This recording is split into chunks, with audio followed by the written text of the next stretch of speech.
It can only be attributable to human error. You're entering paranormal. He meddled in things that you keep before. He meddled in Slug. things. He meddled in things. Where will we go next? Just phantom from another time. No one, Mr. Muller. That's it, man. Game over, man. Game over.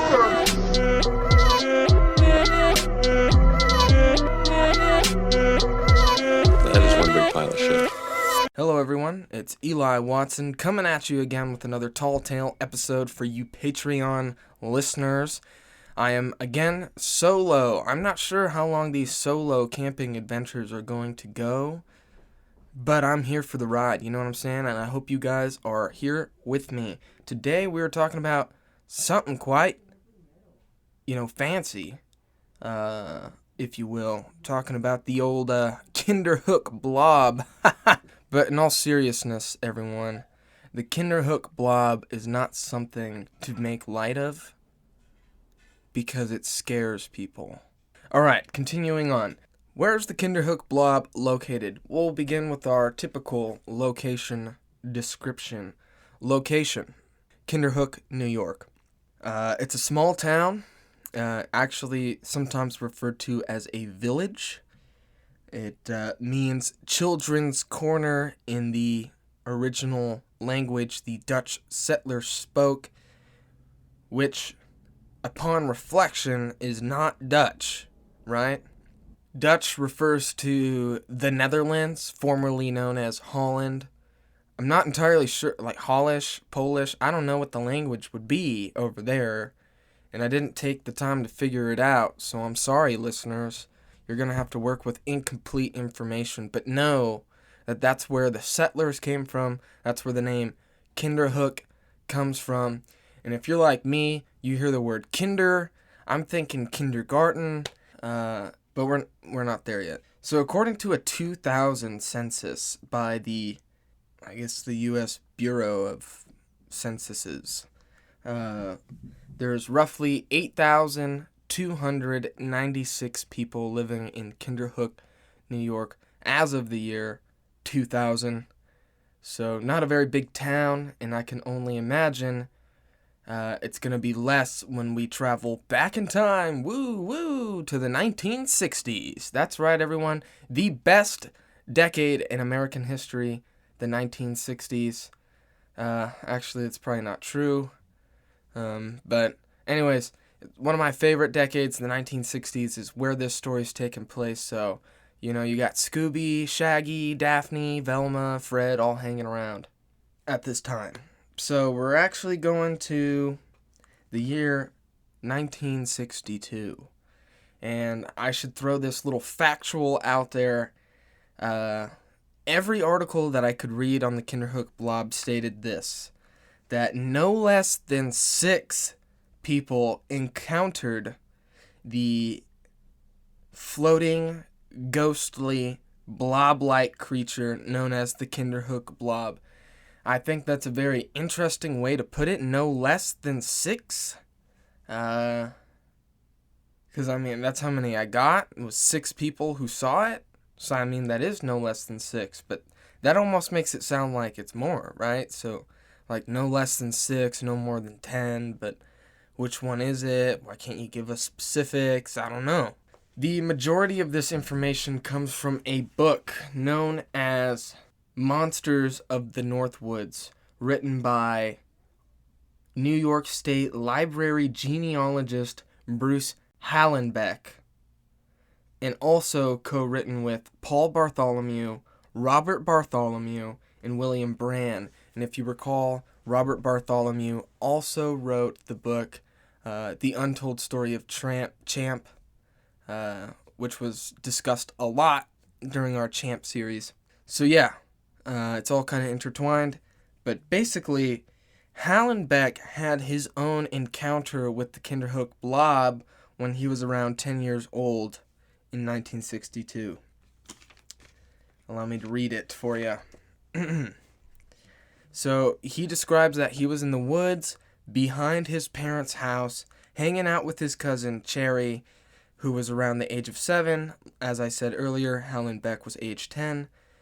When they heard a high-pitched whistle, turning to see where the source of the whistle came from, they witnessed what they described as a white object peering at them from behind a tree. And Helen Beck goes back and writes, adding that he says peering, but he did not notice any eyes or any, I guess, features of any sort. So that's quite interesting. So basically just like this white mass, this object kind of behind a tree made this weird whistling noise. They both see it. These two kids decide that they're going to book it out of there, which was probably the smartest thing that they could have done. Unfortunately, Helen Beck did not return nor see the creature again. I guess there's still time, right? Or, yeah. That's when we cut to 2 years later. 1964. An anonymous man was taking a stroll through the woods when he saw what he described as a big white blob gliding down the hill. Notice the verbiage. Gliding. Not walking, not floating necessarily, but gliding down the hill. So this dude sees this thing coming, and he jumps, in his own words, 6 feet across this pond in order to escape. However, Mr. Nobody returned later that day with a friend. According to the article I read, it says that they came with shovels and pitchforks. So unless each man was carrying a shovel and a pitchfork, I'm going to assume that one man had a shovel and one man had a pitchfork, and they were ready to attack the blob. But as they're searching the area, they stop dead in their tracks as they see what they describe as a white shape that is defying the laws of gravity as it just goes through the high branches of the trees. So I'm unclear whether it's floating through the trees or whether it's like climbing through the trees or what. Kind of like phasing in and out of the branches. I don't know. They drop their weapons and dip out. So whatever this is, it seems to be incredibly unnerving and incredibly amorphous, without shape, without form. And it's quite interesting what happens next. So there is a third encounter. Some say it happened in 1964. Others say it happened in 1978. Either way, the third encounter happened. There was 2 campers involved, both 14-year-olds at the time, Barry Scott and Russell Lee. I'm assuming they were camping, possibly Boy Scouts, who knows, I don't know. Let's not add that to the canon, shall we?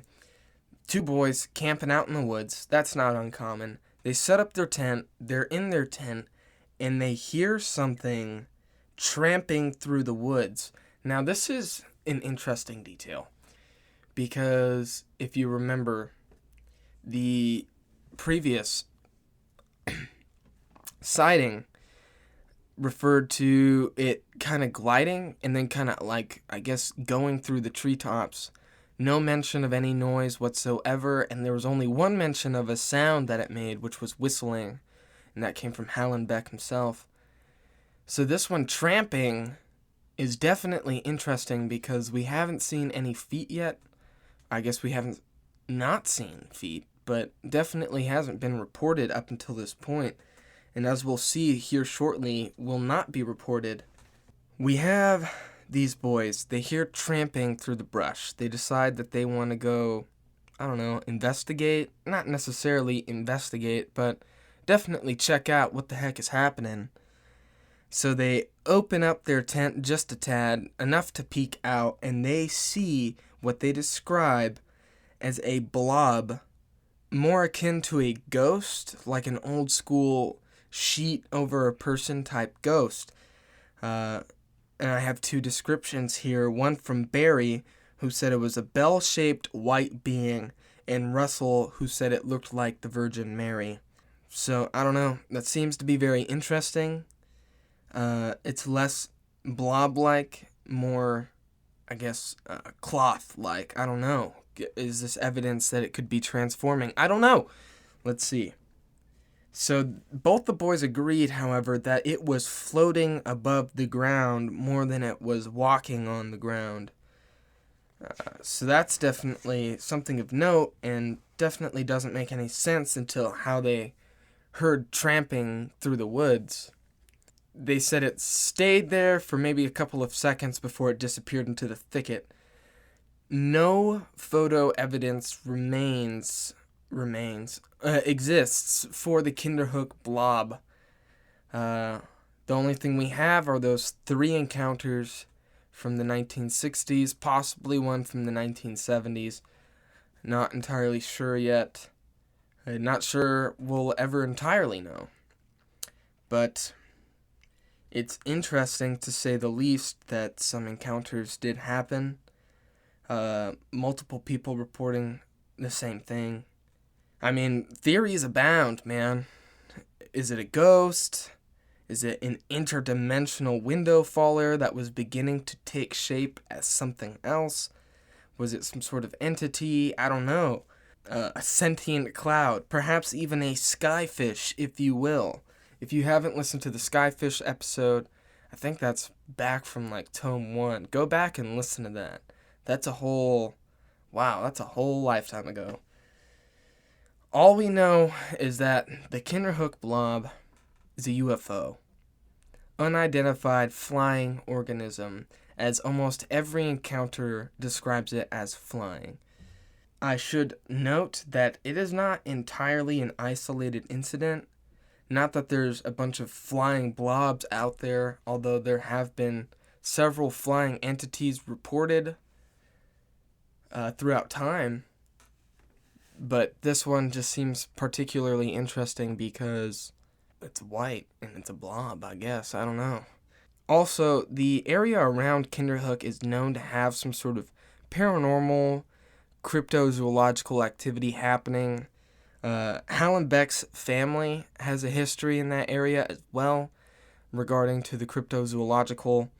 We take a look at Hallenbeck's grandmother and his cousins, and they claim to have seen and pursued what is now known as the Kinderhook creature in the year 1980.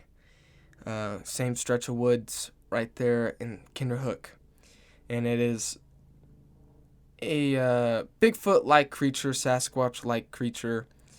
So it's not entirely too out of the ordinary, I guess, for the woods up there in New England.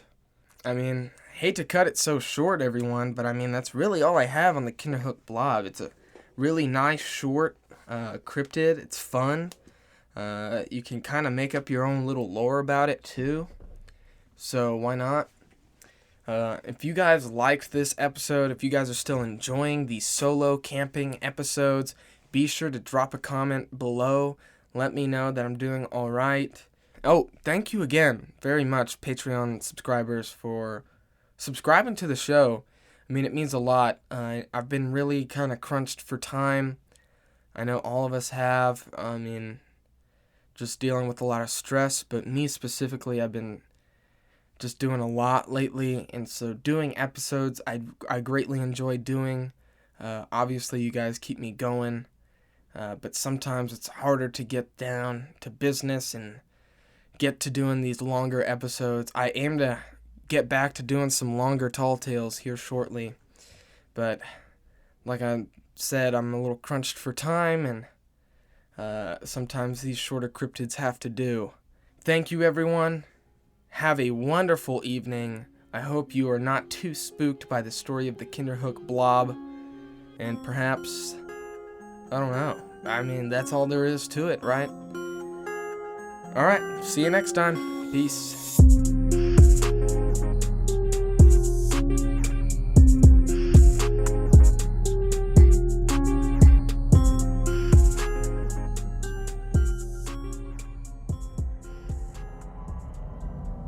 This podcast is a part of Straight Up Strange Productions. Discover more shows like this one at straightupstrange.com.